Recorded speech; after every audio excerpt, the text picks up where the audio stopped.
ఆశిస్తూ ఉంది, కలలుగంటా ఉంది మీ అందరి తరఫున.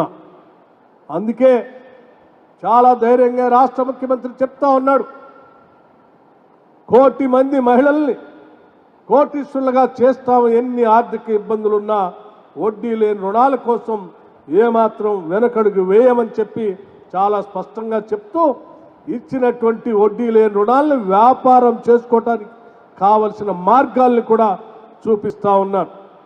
అందుకే హైదరాబాద్ నగరంలో అత్యంత ఖరీదైన శిల్పారామం లాంటి ప్రాంతంలో మహిళా సంఘ సభ్యురాళ్ళకి 100 షాప్స్ అలాట్ చేసి మీరు చేసేటువంటి పనులతో అక్కడ వ్యాపారం చేసుకునే కార్యక్రమానికి నాంది పలికారు.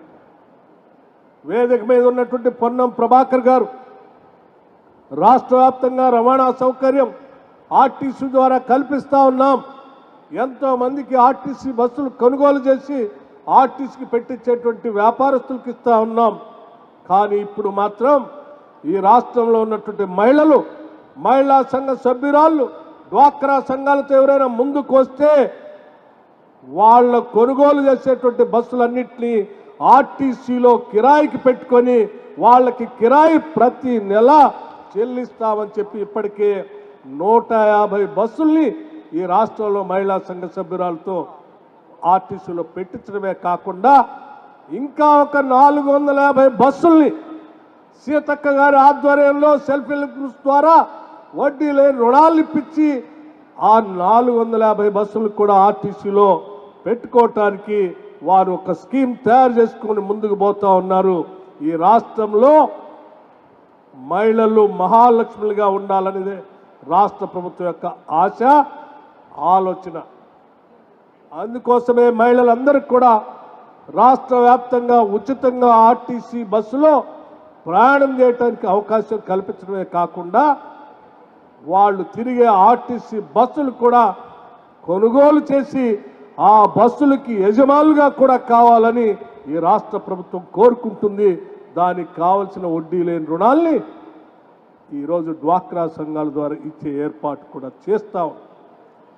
దాంతోపాటు ప్రతిరోజు మీరు పిల్లల బడికి పంపించడానికో, బిడ్డలు ఆసుపత్రిలో ఉంటే ఆసుపత్రి చూడటానికో, లేకపోతే కూరగాయలు కొనటానికో, వ్యాపారం చేసుకోవటానికో మీరు తిరిగేటువంటి ఖర్చు, ఎక్కేటువంటి బస్సు టికెట్లకు సంబంధించి మీ మీద ఆర్థిక భారం వేయకూడదనేటువంటి ఆలోచనతో రాష్ట్ర ప్రభుత్వం రాష్ట్ర వ్యాప్తంగా ఉన్నటువంటి మహిళలందరికీ ఉచితంగా ఏ మూల నుంచి ఎక్కడికైనా బస్సులో ఉచితంగా ప్రయాణం చేసేటువంటి మహాలక్ష్మి బస్సులు కార్యక్రమాన్ని ఏర్పాటు చేసి మీ అందరికీ ఉచితంగా ఈరోజు ఆర్టీసీ బస్సులో ప్రయాణం చేసే అవకాశాన్ని ఈరోజు రాష్ట్ర ప్రభుత్వం కల్పించింది. చాలామంది అనుకుంటుండొచ్చు ఉచితంగా ఆర్టీసీ బస్సే కదా అని. నేను చాలా లెక్కలతో సహా మీరు చెప్పదలుచుకున్నాను. ఈరోజు రాష్ట్రంలో 222 కోట్ల 5 లక్షల సార్లు 222 కోట్ల 5 లక్షల సార్లు ఈరోజు రాష్ట్రంలో మహిళలందరూ బస్సుల్లో తిరిగారు, ఉచితంగా టికెట్ లేకుండా ప్రయాణం చేశారు. దానికి సంబంధించి రాష్ట్ర ప్రభుత్వం మీ తరఫున మీరు కొనుగోలు చేసే టికెట్లు మీరు కట్టకుండా రాష్ట్ర ప్రభుత్వ ఆర్థిక శాఖ ఆర్టీసీకి 7,422 కోట్లు ఈ రాష్ట్ర ప్రభుత్వం మీ అందరి తరఫున ఆర్టీసీ శాఖకి డబ్బులు కట్టాం. అంటే ఈ రాష్ట్రంలో ఉన్న మహిళలందరికీ ఈ సంవత్సర కాలంలో దాదాపు 7,422 కోట్ల రూపాయలు మీకు ఆదా అయ్యేటట్టుగా రాష్ట్ర ప్రభుత్వం చేసింది. ఈ కార్యక్రమాన్ని విరివిగా ఉపయోగించుకోవాల్సిందిగా, తద్వారా మీరు చేసేటువంటి ఈ వడ్డీ లేని రుణాలతో చేసేటువంటి వ్యాపారానికి కావాల్సిన ప్రయాణం ఉచితంగా జరిగి వ్యాపారం పెద్ద ఎత్తున వృద్ధి చెందాలని చెప్పి మనస్ఫూర్తిగా కోరుకుంటున్నాం. అంతేకాదు ఈరోజు రాష్ట్ర వ్యాప్తంగా పేద బడుగు బలహీన వర్గాలకు మధ్యతరగతి కుటుంబాలకు సంబంధించినటువంటి వారందరికీ 10 లక్షల రూపాయలతో రాజీవ్ ఆరోగ్యశ్రీ కార్యక్రమాన్ని ఇచ్చాం. మీరందరూ మీ కుటుంబాలు ఈరోజు కుటుంబం సంవత్సరంలో 10 లక్షల రూపాయల వరకు ఏ కార్పొరేట్ ఆసుపత్రికైనా వెళ్ళి వైద్యం చేయించుకునేటువంటి పరిస్థితిని ఈరోజు రాష్ట్ర ప్రభుత్వం మీ అందరికీ కల్పించింది. దాంతోపాటు రాష్ట్ర వ్యాప్తంగా ఉన్నటువంటి కుటుంబాలకు ఇవాళ సన్న బియ్యం అనేటువంటి కార్యక్రమాన్ని చేపట్టి దాదాపు 96 లక్షల కుటుంబాలకు ఇవాళ సన్న బియ్యం రేషన్ కార్డ్స్ ద్వారా అందిస్తూ ఇప్పుడే మిత్రుడు పొన్నం ప్రభాకర్ గారు చెప్పారు.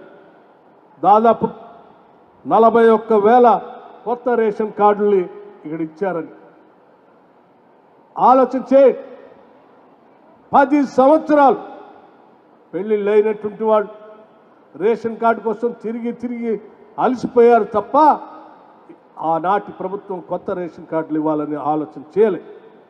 ఈరోజు ఈ ప్రభుత్వం కొత్త రేషన్ కార్డులు ఇవ్వటమే కాదు, కొత్తగా పెళ్ళైనటువంటి వాళ్ళని కొత్త కుటుంబంగా గుర్తిస్తూ వాళ్ళ కార్డు ఇస్తూ ఆ ఇంట్లో ఒక్కొక్కళ్ళకి 6 కేజీల లెక్క సన్న బియ్యం. అంటే సన్న బియ్యం ఖరీదు బయట కేజీ 55 నుంచి 58 రూపాయలు ఉంటే ఇవాళ ఆ సన్న బియ్యాన్ని ఒక్కొక్క మనిషికి నెలకి 6 కేజీల లెక్క ఎంతమంది ఉంటే ఆ ఇంట్లో అందరికీ లెక్కగట్టి ఉచితంగా బియ్యం ఇచ్చే కార్యక్రమాన్ని రాష్ట్ర ప్రభుత్వం పెద్ద ఎత్తున చేస్తూ ఉంది. ఈరోజు రాష్ట్ర వ్యాప్తంగా ఉన్నటువంటి నాకంటే ముందు మాట్లాడిన డ్వాక్రా సంఘాల సభ్యులు వచ్చి చెప్పారు, మేము చాలా ధైర్యంగా ఈరోజు గర్వంగా క్యాంటీన్స్ పెట్టుకొని ఇందిరా శక్తి క్యాంటీన్స్ పెట్టుకొని రాష్ట్ర ప్రభుత్వం కల్పించేటువంటి ప్రభుత్వ కార్యాలయాల్లో కానీ కలెక్టరేట్లో కానీ మిగతా ప్రాంతాల్లో కానీ రాష్ట్ర ప్రభుత్వం వడ్డీ లేని రుణాలు ఇస్తే మేము ఆడ క్యాంటీన్స్ పెట్టుకొని తద్వారా ఆదాయాన్ని కూడా చేపడుతున్నామని. ఇవన్నీ ఎందుకు చెప్తున్నామనంటే ఈ రాష్ట్ర ప్రభుత్వం, ఈ ముఖ్యమంత్రి, ఈ క్యాబినెట్, ఈ ఇందిరమ్మ ప్రభుత్వం, ఈ ప్రజా ప్రభుత్వం సంపూర్ణంగా నమ్ముతా ఉంది మహిళలు కుటుంబాలకి మూల స్తంభాలు లాంటి వాళ్ళు.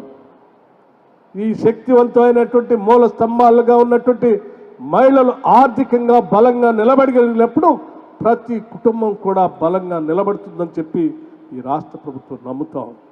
అందుకే మిమ్మల్ని అత్యంత శక్తివంతులుగా, ఆర్థికంగా నిలదొక్కునేటువంటి శక్తివంతులుగా, మహాలక్ష్ములుగా చూడాలనేటువంటి ఆలోచనతో రాష్ట్ర ప్రభుత్వం ఎన్ని వేల కోట్ల రూపాయలైనా మహిళలకి వడ్డీ లేని రుణాలు ఇప్పించి వాళ్ళ ద్వారా పెద్ద ఎత్తున వ్యాపారస్తులుగా మార్చి 1 కోటి మంది మహిళల్ని కోటీశ్వరులుగా చేర్చాలనేటువంటి సంకల్పంతో ఈ రాష్ట్ర ప్రభుత్వం ముందుకు పోతుందని చెప్పి మీ అందరికీ సవినయంగా మనవి చేస్తూ ఇక్కడికి వచ్చినటువంటి డ్వాక్రా సంఘ సభ్యురాళ్ళందరికీ ఒకటే విజ్ఞప్తి చేస్తూ ఉన్నాను. ఈ రాష్ట్ర ప్రభుత్వం అందించేటువంటి ఈ వడ్డీ లేని రుణాల్ని మీరు అందిపుచ్చుకొని పెద్ద ఎత్తున వ్యాపారం చేసి ఆర్థికంగా నిలదొక్కుని తద్వారా మీ కుటుంబాన్ని నిలబెట్టుకొని పిల్లల్ని బాగా చదివించి మిగతా ప్రాంతాలకు కూడా మీరు ఒక ఆదర్శంగా నిలవాలని చెప్పి ఈ రాష్ట్ర ప్రభుత్వం కోరుకుంటుంది. అటువంటి విజయాలు సాధిస్తారని మనస్ఫూర్తిగా మేమంతా కోరుకుంటూ మీ అందరికీ ఈ వడ్డీ లేని రుణాలు ఇచ్చేటువంటి కార్యక్రమానికి ఈ రాష్ట్ర వ్యాప్తంగా ఉన్నటువంటి ప్రజానికి మాకు అవకాశం ఇచ్చినందుకు రాష్ట్ర ప్రజలందరికీ కూడా మరొక్కసారి నా హృదయపూర్వకమైనటువంటి ధన్యవాదాలు తెలియజేస్తూ మీ అందరికీ ఇంకొక విషయం కూడా చెప్పదలుచుకున్నాను. మరీ ముఖ్యంగా ఈ జూబ్లీహిల్స్ నగరంలో ఉన్నటువంటి పేద మహిళా మధ్యతరగతి కుటుంబాలకు సంబంధించినటువంటి వాళ్ళందరికీ కరెంటు ఛార్జీలు మేము ఇంతవరకు పెంచకపోవటమే కాకుండా పేద మధ్యతరగతి కుటుంబాలు ఎవరైనా ఉంటే 200 యూనిట్ లోపల ఎవరైనా విద్యుత్తును వాడకందారులు ఉంటే వాళ్ళందరికి కూడా ఈరోజు ఉచితంగా కరెంట్ ఇస్తూ ఉన్నాం. 200 యూనిట్ లోపల కరెంటు వాడకందారులందరికీ కూడా ఈరోజు రాష్ట్ర ప్రభుత్వం ఉచితంగా కరెంట్ ఇస్తుందని కూడా మీ అందరికీ తెలుపుతూ ఈ డ్వాక్రా సంఘాల ద్వారా పనిచేపిస్తున్నటువంటి ఆర్పీ గురించి కూడా సమస్యలు ఉన్నాయని చెప్తూ ఉన్నారు. వాటి సమస్యలు కూడా మీ CEO గారితో మాట్లాడి, సీతక్క గారితో మాట్లాడి, సంబంధిత మంత్రి గారితో మాట్లాడి వాటన్నిటిని